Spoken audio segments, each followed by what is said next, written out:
काय सांगू, 3 दिवस झाले नाराज व्हायची ऍक्टिंग करते माहितीये का. काल तर एवढी भारी बिर्याणी केली होती, पण कमी मार्क पडलेत. याचं दुःख हे दाखवण्यासाठी ते खाता पण नाही आली. मी तर आहे ना सगळ्यांना 60% पडले म्हणून सांगतोय. अरे कुठं 42 सांगू, परत माझी इज्जत काढ. मी माझ्या मम्मीला एवढं टेन्शन मध्ये कधी नव्हतं बघितलं. अरे माझ्यामुळे नाही, ते मावस भावाला जास्त मार्क पडलेत त्याच्यामुळं ते लयच टेन्शन आले माहिती का. माझं कमी त्याचं टेन्शन जास्त आले. तुला काय सांगू, मम्मी पप्पा हे सारखे आहेत ना माझ्या रूम मध्ये डोकावतात माहितीये का.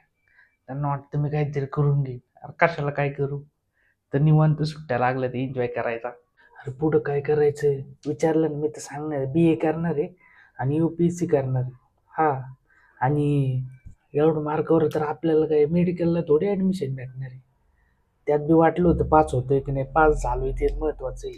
असं पण सगळे म्हणतात शिकून काय करणार आहे, बिझनेसवाले जास्त कमावतात. मी पण बिझनेसच करणार, चहाची टपरी आणि वडापाव.